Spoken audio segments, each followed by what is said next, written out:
I got broads in Atlanta, just to throw me in the family. Credit cards and the scammers, hitting the licks in the band. Legacies.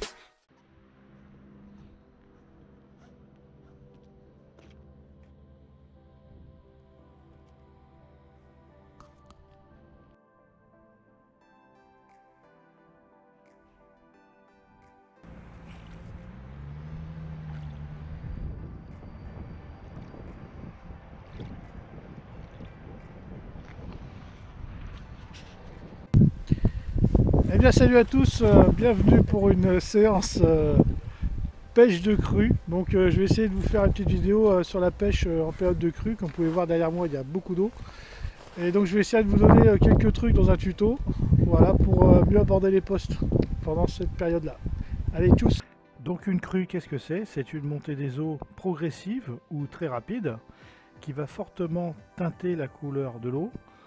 À ce moment-là, les poissons vont venir se réfugier dans des zones plus calmes, des amortis de courant. Des zones pas forcément très profondes où pourront se concentrer un grand nombre de poissons. Pour connaître les montées des eaux, j'utilise le site Vigicru, vigicru.fr. Vous aurez le lien du site dans la description de la vidéo. En fait, moi je préfère la pêcher surtout la montée des eaux. Sur le site Vigicru, vous pouvez consulter les montées d'eau sur 7 jours, 3 jours, 1 jour, comme vous voulez. Vous pouvez choisir donc la station et la rivière sur laquelle vous voulez avoir un avis. Bien sûr, en choisissant la station amont, ça vous donnera en quelques jours plus tard, par exemple, ce qui va arriver à la station plus bas en aval. Voilà.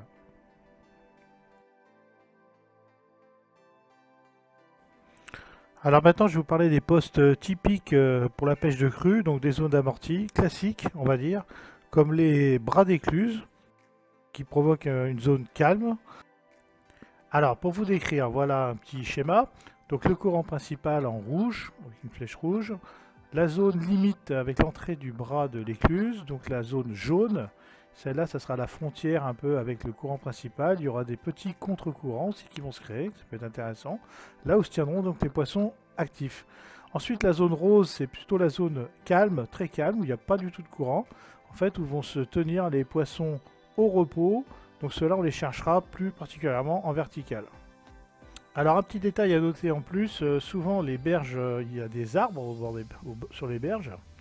Donc ces arbres sont immergés et souvent en période de crue les poissons sont à l'intérieur de ces arbres. Hein, donc n'hésitez pas à passer au plus près des arbres si vous pouvez sans trop s'accrocher. Alors en plus des bras d'écluse il y a d'autres postes comme les anses, hein, les bras morts on va dire. Vous avez aussi donc le bras d'écluse ça on l'a vu, mais des virages et les piles de pont. Derrière les ponts, là on a un autre bras mort et un grand virage aussi, donc dans les virages il y a de l'amorti. Vous avez aussi les ports qui servent d'abri pour les poissons l'hiver. Donc maintenant on va parler un petit peu matériel. Donc en général je vais en vadeur sur le bord de l'eau, parce qu'on peut être appelé à rentrer dans l'eau. Il y a des endroits où par exemple il y a des petits prés qui sont inondés. Donc soyez très prudents puisque la berge a pu être abîmée avec les courants.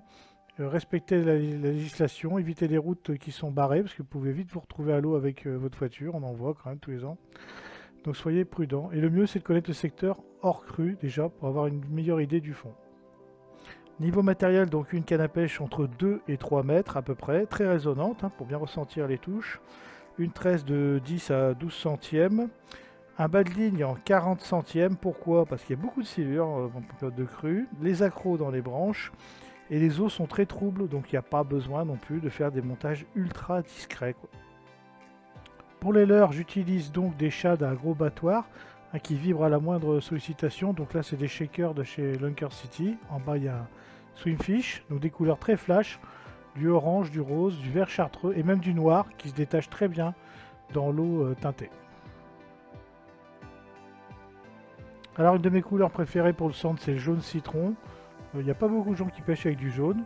Donc là, en bas, vous avez un Yumpulse, un gros battoir et un Sea Shad basse assassin, en haut. Ensuite, quand je veux pêcher un peu plus petit, j'utilise des Swimming Gripster.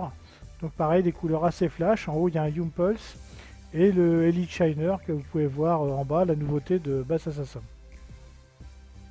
Niveau grammage, j'utilise 1 à 2 grammes par mètre de profondeur, suivant la puissance du courant.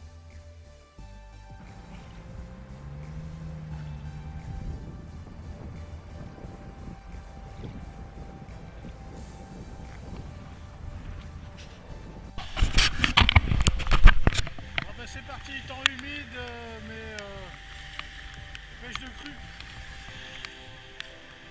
Je cache pas le spot, c'est pas la peine, c'est connu. Et Guinel qui arrive.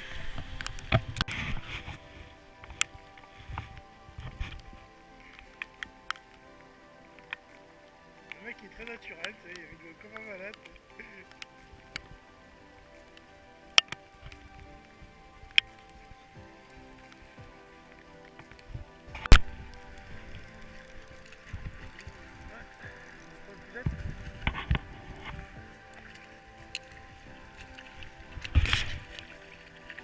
Yes.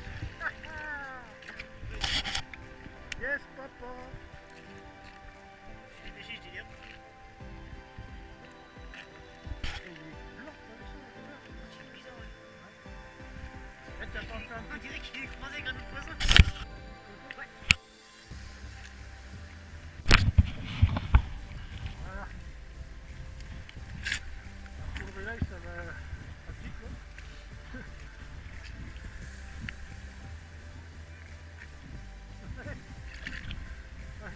Jacques Mac n'est pas fait le coup, c'est recule pour la photo, recule. Vas-y, c'est bon. Ça peut sourire, oui. Oui, il sourit pas, il y a votre message, c'est pas. Il sourit jamais alors. C'est plutôt con, c'est pas bon. Il est câline. Et j'ai vu le couleur là. Il y a des belles couleurs. Il est tendu, machin. Sur ta canne. Oui, il va repartir. Il y en a bien un qui va se faire atteler par un silure, quoi. T'aimerais bien? Ah bah putain. Et le machin, tu pars pour une demi-heure comme ça, courir après là. Ah ouais, non, sérieux. C'est pas agréable, je trouve. Quand t'es en bateau, c'est sympa, quoi. Tu peux tirer dessus comme un âne et tout, quoi. Mais du bord, tu subis le truc, quoi. Ouais, moi, la seule chose sur moi qui m'y colle, quoi. Putain. Tu vois, je te dis, j'avais une tête tout à l'heure. Ah mais fais chier quoi, ma tresse, merde, elle est toute neuve là. Oh putain.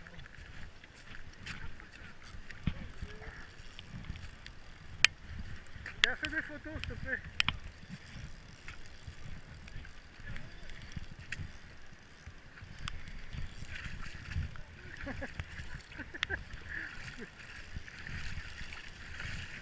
Bon alors Fred, qu'est-ce qui se passe? Il suit le mur en fait. Il suit le mur. Vas-y, tire-le, tire-le. Il suit le mur en fait. T'es sûr que c'est un silure? Ah oui, c'est un silure, mais il suit le mur. Méfie-toi que ça ne flotte pas sur le caillou. Ah oui, sur la barre. ah oui, oui. Ouais, Ah. Baiser.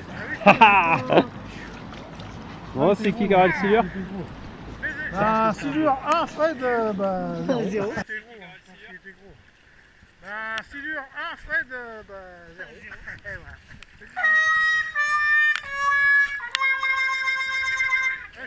Et bien voilà, j'espère que cette vidéo tuto vous a plu, qu'elle va vous permettre d'attraper beaucoup de poissons pendant le mois qui reste. J'en profite pour vous souhaiter bien sûr une très bonne année 2020. À suivre bientôt des concours pour gagner des lots grâce à mon partenaire Flashmer. Et bien sûr, des pêches en bateau avec du poisson comme on aime.